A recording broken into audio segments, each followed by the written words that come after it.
یہ کہانی ایک ایسے جانباز کمانڈو کے گرد گھومتی ہے جس نے پاکستان کو دو لخت ہونے سے بچانے کے لیے سر دھڑ کی بازی لگا کر بھارت کو تگنی کا ناچ نچایا۔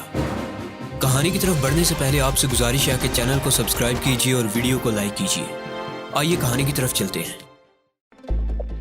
اور کیا یہ ضروری ہے کہ تم جنگ میں حصہ لو تو پاکستان ٹوٹنے سے محفوظ رہے گا؟ میں نے بالکل صحافیوں کی طرح اس کا انٹرویو شروع کر دیا۔ وہ میرے سوال پر کہنے لگا، اول تو یہ ہماری ذمہ داری نہیں ہے کہ ہم جنگ جیتیں۔ ہمارا کام تو بس اتنا ہے کہ ہم اس مملکت خدا داد کی حفاظت کے لیے جان لڑا دیں، پھر فتح ہو یا شکست یہ اللہ کی مرضی ہے۔ یہ ضروری نہیں ہے کہ میں یا میرے جیسے محب وطن جانوں کا نذرانہ پیش کریں تو لازمی فتح ہو۔ البتہ یہ ضروری ہے کہ ہم دیانتداری سے اپنا پورا زور لگا دیں۔ بات تو تمہاری خاصی معقول ہے، میں نے کہا، لیکن اگر پہلے سے یہ سوچ لیا جائے کہ شکست ہوگی تو تمہارا کیا خیال ہے کہ کوئی شخص جم کر لڑ سکتا ہے؟ میں نے یہ کب کہا کہ یہ سوچ لیا جائے کہ شکست ہوگی؟ میں تو سمجھتا ہوں کہ دبنا، پیچھے ہٹنا یا شکست تسلیم کرنا ایک مومن کی سرشست میں ہی شامل نہیں ہے۔ اسلام کو ماننے والا اور اس پر عمل کرنے والا کبھی کسی غیر کی برتری کو مان ہی نہیں سکتا۔ اور میں یہ بھی سمجھتا ہوں کہ جب بھی حق اور باطل کی جنگ ہوتی ہے تو فتح اہل حق ہی کی ہوتی ہے، چاہے وہ ملک گیری کی صورت میں ہو یا شہادت کی صورت میں۔ اس کی مدلل گفتگو نے مجھے لاجواب کر دیا تھا، اور میں بہت خوش تھا کہ مجھے ایسے لوگ میسر آ رہے ہیں جن کے سامنے منزل بالکل واضح ہے۔ ادھر ادھر کی باتوں کے بعد گفتگو کا رخ اصل مسئلے کی طرف مڑ گیا۔ قمر الاسلام نے بتایا کہ یہاں آنند نامی ایک مقامی لیڈر اپنے چند ساتھیوں کے ساتھ ہماری جنگی کشتیوں کو تباہ کرنا چاہتا ہے۔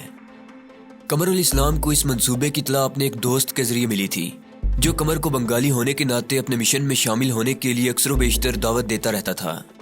اس سے مکمل معلومات حاصل کرنے کے بعد میں چھاونی گیا اور بحریہ کے ایک ذمہ دار افسر کو اس منصوبے کی اطلاع کر دی۔ اس خبر نے پوری چھاونی میں ہلچل مچا دی اور فوراً ہنگامی طور پر کشتیوں کی حفاظت کے خصوصی انتظام کرنے کا حکم صادر فرما دیا گیا۔ ہوائی اور خشکی راستوں کے علاوہ سمندری راستوں کی بھی بھرپور جانچ پڑتال ہونے لگی، اور چند گھنٹوں کے اندر اندر ایسے انتظامات کر لیے گئے کہ کوئی پرندہ بھی ہماری نظروں میں آئے بغیر کشتیوں تک نہیں پہنچ سکتا تھا۔ قمر الاسلام کی اطلاع کے مطابق آج کی رات آپریشن ہونا تھا۔ میں بھی خصوصی اجازت حاصل کر کے ایک کشتی پر پہنچ گیا تھا۔ ہماری کشتی ساحل سے 10 میل دور کھلے سمندر میں موجود تھی۔ میرے علاوہ وہاں کیل کانٹے سے لیس 3 بحریہ کمانڈوز بھی موجود تھے۔ ہر شخص اپنی اپنی جگہ بالکل چوکس تھا۔ ہم چاروں عرشے پر کھڑے تھے اور آنکھوں سے دوربین لگائے کبھی تاروں برے آسمان کا جائزہ لیتے اور کبھی تحت نظر پھیلے کالے سمندر کا۔ ذرا سی آہٹ پر چونک جاتے اور ارد گرد کے ماحول کا جائزہ لیتے۔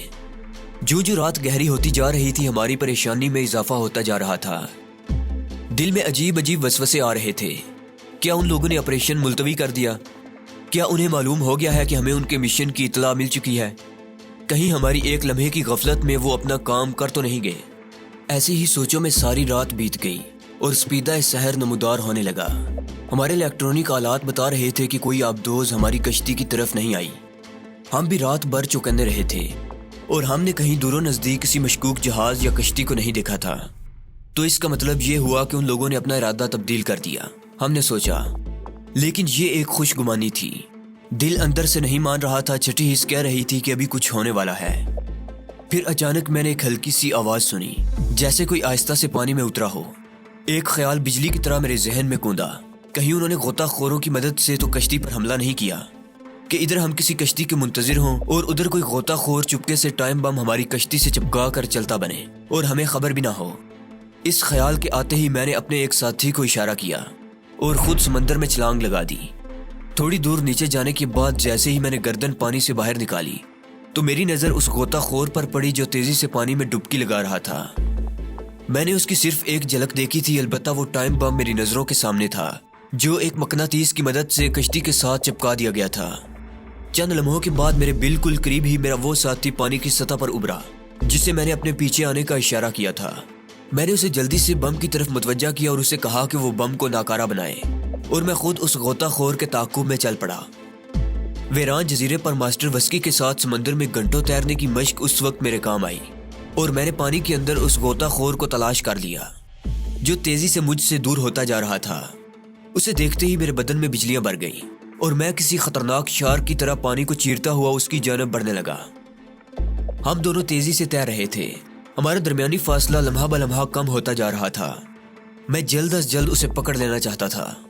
ابھی میں اسے تھوڑی دور ہی تھا کہ مجھے اپنے پیچھے کسی دوسرے شخص کا احساس ہوا اور حیوانی جبلت کے تحت میں نے تیزی سے نیچے کو غوطہ لگا دیا۔ میں نے محسوس کیا کہ کوئی شے سرسراتی ہوئی میرے بالکل قریب سے گزر گئی۔ او ایرو شوٹر! ایک خیال میرے ذہن میں بجلی کی طرح کوندا اور میرا جسم سن ہو کر رہ گیا۔ ایرو شوٹر سمندری لڑائی کا ایک خطرناک ہتھیار ہے۔ اس کے ذریعے ننھے ننھے زہریلے تیر دشمن پر برسائے جاتے ہیں۔ اگر کوئی تیر جسم کو چھو لے تو سارا جسم مفلوج ہو جاتا ہے اور فوراً ہی اس شخص کی موت واقع ہو جاتی ہے۔ میرے پیچھے آنے والے شخص نے بھی ایرو شوٹر سے مجھ پر حملہ کیا تھا، لیکن اللہ کا شکر ہے کہ میں اس کے نشانے پر نہیں آیا۔ البتہ میرا وہ دشمن جو مجھ سے آگے تیر رہا تھا اس کی زد میں آ گیا۔ میں نے اپنے قریب سے اس کے مردہ جسم کو سمندر کی تہہ کی طرف جاتے دیکھا۔ دشمن کے مسلح ہونے کے احساس نے مجھے محتاط کر دیا تھا، لیکن میں نے اسے ہر حالت میں گرفتار کرنے کا تہیہ کر لیا تھا۔ باہر شاید سورج طلوع ہو چکا تھا، کیونکہ اب پانی کے اندر بھی کافی اجالا ہو گیا تھا۔ میں نے اپنے سر پر پہنے ہوئے فولادی خول میں لگی لائٹ بجھا دی اور تیرتا ہوا اس غوطہ خور کے پیچھے پہنچ گیا جو اپنے ساتھی کی ناگہانی موت پر حیران ہو رہا تھا۔ اس کا خیال تھا کہ اس کا نشانہ ٹھیک بیٹھا ہے اور میں زخمی ہونے کے بعد نیچے کی طرف گیا ہوں، مگر جب اس نے اپنے ساتھی کو تہہ میں بیٹھتے دیکھا تو اسے حیرت کا شدید جھٹکا لگا۔ میں نے اس کی حیرت سے فائدہ اٹھاتے ہوئے اچانک پیچھے سے اس پر حملہ کر دیا اور وہ پائپ جو آکسیجن کو سلنڈر سے ماسک تک پہنچاتا تھا کھینچ کر ماسک سے الگ کر دیا۔ وہ اس غیر متوقع حملے سے گھبرا گیا اور پھرتی سے سطح کی طرف اٹھنے لگا۔ آکسیجن کا سلسلہ منقطع ہونے کے بعد اب اسے ویسے بھی تازہ ہوا کی ضرورت تھی۔ میں بھی تیزی سے اس کے پیچھے لپکا اور اس سے پہلے ہی سطح سمندر پر نمودار ہو گیا۔ چند لمحے بعد وہ بھی میرے بالکل قریب ہی پانی سے ابھرا اور جلدی سے ماسک ہٹا کر لمبی لمبی سانسوں کے ذریعے آکسیجن اپنے پھیپھڑوں میں پہنچانے کی کوشش کرنے لگا۔ ابھی وہ چند ہی سانسیں کھینچ پایا تھا کہ میں نے پوری قوت سے ایک گھونسا اس کی ناک پر رسید کیا۔ وہ ایک بار پھر پانی میں غائب ہو گیا مگر جلد ہی دوبارہ نمودار ہوا۔ ناک سے خون تیزی سے بہہ رہا تھا اور وہ بوکھلاہٹ میں ادھر ادھر ہاتھ پاؤں مار رہا تھا۔ ایرو شوٹر بھی ہاتھ سے چھوٹ کر پانی میں غائب ہو چکا تھا۔ میں ایک مرتبہ پھر اس کی طرف بڑھا اور دو چار زوردار ہاتھ جمائے تو اس نے بالکل ہاتھ پاؤں چھوڑ دی اور مردہ مچھلی کی طرح پانی پر تیرنے لگا۔ میں نے اس کی بغل میں ہاتھ دے کر سہارا دیا اور تیرتا ہوا اپنے جہاز پر پہنچ گیا۔ میرے ساتھی بے چینی سے میرا انتظار کر رہے تھے۔ دو کمانڈوز مجھے وہاں نظر نہ آئے تو میں نے ان کے بارے میں پوچھا۔ پتہ چلا کہ وہ میرے تعاقب میں سمندر میں گئے ہیں۔ تھوڑی دیر بعد وہ دونوں بھی واپس آ گئے۔ دشمن غوطہ خور ابھی تک بے ہوش تھا۔ ہم ایک چھوٹی سی کشتی کے ذریعے بندرگاہ پہنچے جہاں سے ہمیں ایک فوجی عمارت کے بڑے ہال میں پہنچا دیا گیا۔ کچھ بڑے آفیسرز بھی وہاں موجود تھے۔ شاید ایک ڈاکٹر صاحب بھی تھے جو بے ہوش غوطہ خور کو ہوش میں لانے کی تدبیریں کر رہے تھے۔ معائنہ کے دوران انہوں نے بتایا کہ مریض کے ناک کی ہڈی چور چور ہو چکی ہے۔ تھوڑی دیر بعد وہ ہوش میں آیا مگر درد سے بلبلا رہا تھا۔ آفیسرز نے اس سے تفتیش شروع کی مگر کوئی کام کی بات معلوم نہ کر سکے۔ تشدد بھی اس کو زبان کھولنے پر مجبور نہ کر سکا تو میں نے ایک آفیسر سے کہا، جناب آپ صرف 10 منٹ کے لیے ہمیں تنہا چھوڑ دیں تو میں اس سے خاصی کام کی باتیں معلوم کر لوں گا۔ میری درخواست منظور کر لی گئی اور سب لوگ ہال سے باہر چلے گئے۔ اس اچانک تبدیلی پر وہ غوطہ خور ایک لمحے کے لیے چونکا لیکن پھر یوں مطمئن نظر آنے لگا جیسے اس نے کوئی فیصلہ کر لیا ہو۔ یہ بات تو میں سمجھ رہا تھا کہ وہ ہر قسم کا جسمانی تشدد برداشت کرنے کے لیے تیار ہو چکا ہے، اس لیے میں نے اسے نفسیاتی ضرب لگانے کی کوشش کی۔ اسے زمین سے اٹھا کر صوفے پر بٹھایا اور کہا، دیکھو جوان، تمہارا جو بھی نام ہے لیکن میں تمہیں ایوب ہی کہوں گا، کیونکہ راہ کے ہاتھوں جو حشر ایوب کا ہوا ہے وہی ہر بنگالی کا ہوگا، اس لیے مکتی باہنی کا ہر کارکن میرے نزدیک ایوب ہی ہے۔ میں ذرا دیر اس کا رد عمل دیکھنے کے لیے خاموش ہوا۔ وہ حیرت سے مجھے دیکھتا رہا، کچھ بولا نہیں۔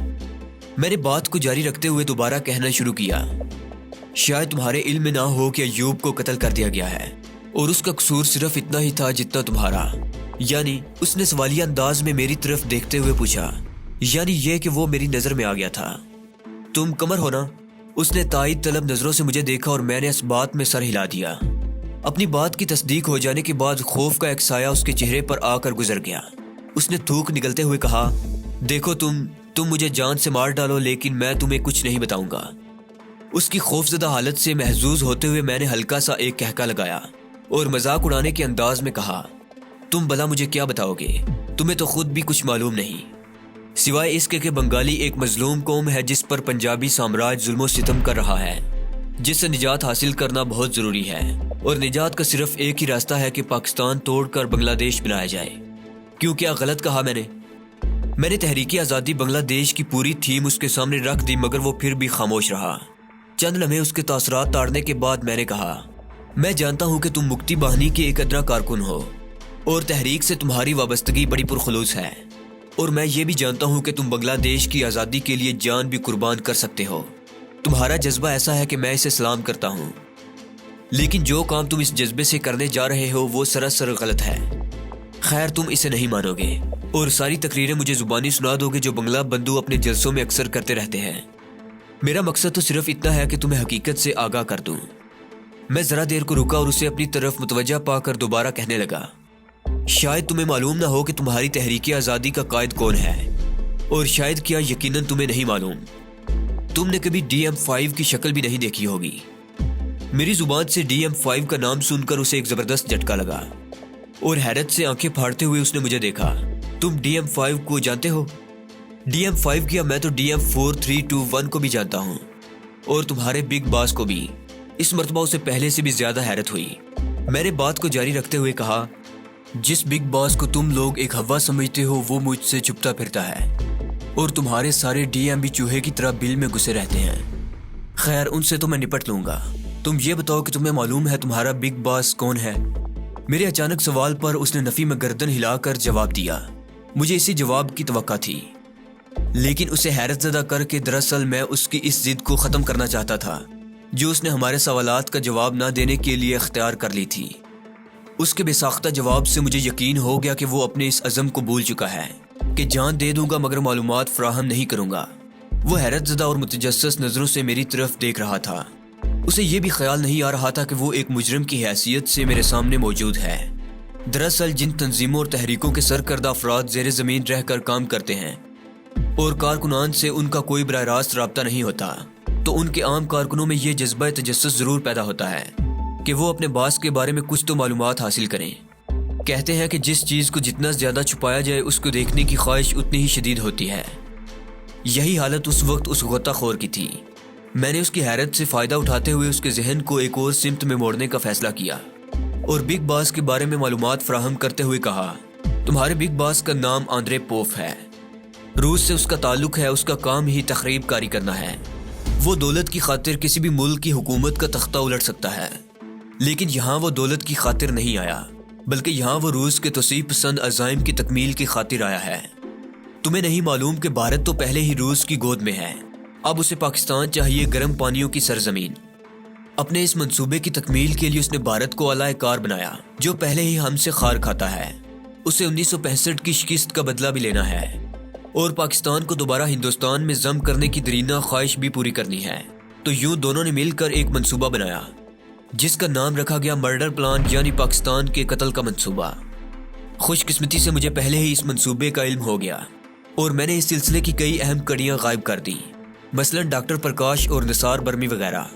آندرے پوف بالکل روپوش ہو گیا اور اس نے مرڈر پلان کا نام بھی تبدیل کر دیا۔ اب یہ ڈیتھ مشن ہے۔ تمہارے یہ سارے DM اسی ڈیتھ مشن کی D اور M ہیں۔ وہ اتنی ناقابل یقین باتیں سن کر بالکل ہی سن ہو گیا تھا۔ اس کے لیے تو DM5 ہی ایک مہمہ تھا، جبکہ میں نے پورے منصوبے کی تفصیلات اس کے سامنے رکھ دی تھی۔ اس گہری سوچ میں ڈوبی ہوئی آنکھیں بتا رہی تھی کہ ان معلومات نے اس کے اندر ہلچل مچا دی ہے۔ میں تھوڑی دیر تک خاموش اسے دیکھتا رہا، پھر وہ خود مجھ سے مخاطب ہوا، تمہاری باتیں مجھے کچھ اور سوچنے پر مجبور کر رہی ہیں، لیکن بنگالی قوم پر ہونے والے ظلم و ستم بھی تو حقیقت ہیں۔ ان کے بارے میں تم کیا ترجیح پیش کرو گے؟ ظلم بس ظلم ہے، جو ظلم کرتا ہے وہ ظالم ہے، خواہ میں خود ہی کیوں نہ ہوں۔ ہماری حکومت میں بھی چند کالی بیڑے ہیں۔ ہمارے پاک دریا میں کچھ گندی مچھلیاں ہیں جن کا دریا میں رہنا خطرناک ہے اور جن کو ختم کرنا بہت ضروری ہے، لیکن چند مچھلیوں سے نجات حاصل کرنے کے لیے پورے دریا کے پانی میں زہر گھول دینا میری سمجھ سے بالا تر ہے۔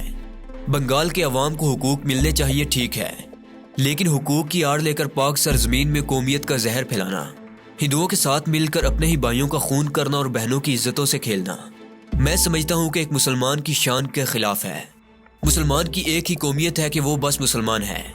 یہ بنگالی، پنجابی، پٹھان سب دشمن کی چال ہے جسے میں اپنی آنکھوں سے دیکھ چکا ہوں اور چاہتا ہوں کہ اپنے ہر اس بھائی کو بتا دوں جس کو تعصب کے ناگ نے ڈس لیا ہے۔ میں نے ایوب کو بھی یہی بتانے کی کوشش کی تھی اور تمہیں بھی یہ بتانا چاہتا ہوں میری تم سے کوئی دشمنی نہیں ہے، بس ایک ہمدردی ہے، برادرانہ ہمدردی۔ میرا لہجہ خود بخود جذباتی ہو گیا تھا۔ بات سچی اور نیت پر خلوص ہو تو سننے والے پر ضرور اثر ہوتا ہے۔ میرا مخاطب بھی متاثر ہوا تھا اور اس کے پلکوں پر چمکنے والے آنسو اس بات کا ثبوت تھے۔ اس نے بھیگی پلکوں سے میری طرف دیکھا اور گلوگیر آواز میں کہا، قمر صاحب، پاکستان سے مجھے بھی عشق تھا۔ اس کی رگوں میں میرے خاندان کے 7 افراد کا خون گردش کر رہا ہے، لیکن مسلسل محرومی نے ہر محب وطن کا دل توڑ دیا ہے، اور اسے تسلی کے وہ الفاظ بڑے بھلے معلوم ہوتے ہیں جن میں ان کے حقوق دینے کا وعدہ کیا گیا ہو۔ بہرحال تمہاری باتوں نے میری سوچ کو بدل دیا ہے۔ میں مکتی بہانی کے لیے کام نہیں کروں گا۔ میں نے خود کو تم لوگوں کے سپرد کر دیا ہے، تمہاری مرضی، جو چاہو سلوک کرو۔ اس نے تھکے ہوئے انداز میں سر جھکا لیا۔ میں اٹھ کر اس کے پاس پہنچا اور پیار سے اسے گلے لگا لیا۔ اب کچھ کہنے کی ضرورت نہیں تھی، جذبے خود بول رہے تھے۔ تھوڑی دیر بعد جب اس کا رونا کچھ کم ہوا تو میں نے اس سے کام کی باتیں پوچھی۔ نیوی کے چند افسر بھی موجود تھے۔ نوجوان غوطہ خور کا نام عمر خان تھا۔ اس نے چٹا گانگ میں مکتی بہانی کے تمام خفیہ اڈوں اور کارکنوں کے بارے میں معلومات فراہم کی، جن پر عمل کرتے ہوئے بہت سے شرپسندوں کو گرفتار کر لیا گیا۔ میں اسی دن قمر الاسلام سے ملا اور اسے چند ضروری ہدایات دے کر عمر خان کے ساتھ ڈاکہ چلایا۔ یہاں پر صورتحال بہت گمبھیر تھی۔